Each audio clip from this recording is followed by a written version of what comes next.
Since 2010, no team has had a better winning percentage at Angel Stadium than the Rays. Of every major league team that has played at least 10 games there, the Rays have won 72% of them. Heading into today's series finale, they had gone 28-11 at Angel Stadium over the past 9 years. Kevin Cash and the Rays going for the sweep in Anaheim. No score here in the first. Jesus Aguilar with runners at the corners. He hits a sac fly into left. Tommy Pham going to tag up at third and then scores the first run of the game. It's 1-0 Rays. Bottom of the frame, same score. Ryan Yarbrough facing Albert Pujols. He hits this one to deep right. And that is going to drive in Andrelton Simmons all the way from second base. So we have a tied up ball game. Skip ahead to the fifth. Angels up 3-1. Pujols launches one deep. Yarbs knows it right away. It's a 3-run home run. 6-1 Angels. Yarbrough pitched 5 and allowed 10 hits and 6 earned runs in the eighth. Austin Meadows comes up with a 3-run shot of his own. That closes in on the Angels' lead 6-4, but they avoid the sweep. The final is 6-4 Angels. Here's Kevin Cash on why these losses down the stretch hurt just a little bit more. Every game matters, is magnified at this point for good reason. Losses are a tick more frustrating. Wins are a tick more exciting. But we get to come back and enjoy our day off in LA and then play, a really good baseball team. The Rays are still hanging on to that second wild card spot. Cleveland is on the outside looking in by just a game and a half. The Rays are off tomorrow before a 2-game set with the Dodgers. Blake Snell is set to rejoin the team then as well. The news isn't as good for Florida quarterback Felipe Franks. It does not look like he will play again this season after he was carted away during yesterday's SEC opener against Kentucky. Head coach Dan Mullen says Franks dislocated his ankle and that team doctors feel pretty certain there was a break too. It is no question it's a tough loss for Mullen and the Gators, but in stepped Kyle Trask, who helped dig the Gators out of an 11-point deficit and to an eventual win. He was 9 of 13 for 126 yards and ran in a touchdown of his own.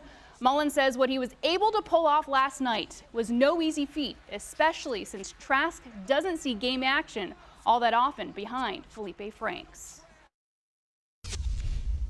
You're in Kyle's position, you're like, hey, I got to prepare, I got to be ready for every moment and everything they're going to do and then not play. And then I got to do that again next week. That's really hard to do. And I think people, it's a tribute to him of his mental toughness, his preparedness, and his being ready for that opportunity.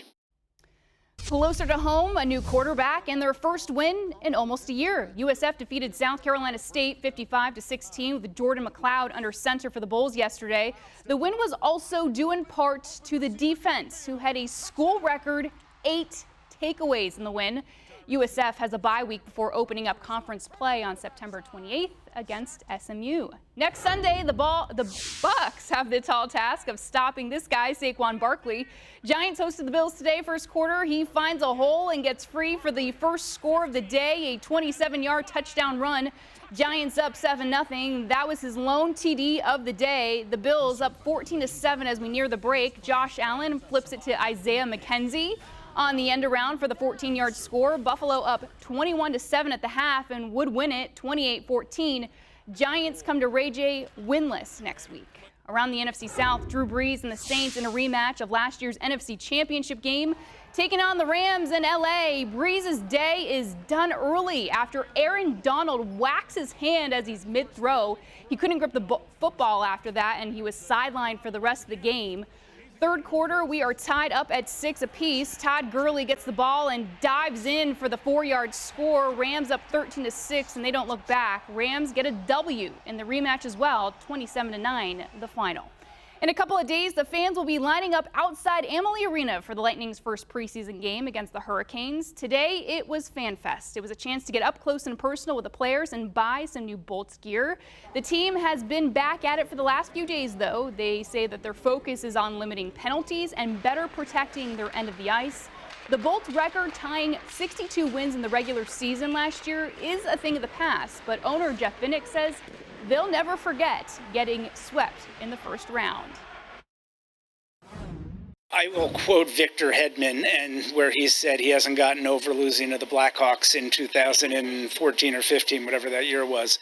I don't think we ever get over it. It's tough. We had a really good team. We had a really good opportunity, and for whatever reason, things didn't go our way. We'll learn from it. We're disappointed by it. We'll learn from it. And hopefully this year we can have a better outcome. And the good news is, guys, they have most of that team still intact. So we'll see how 2019 goes here starting up soon.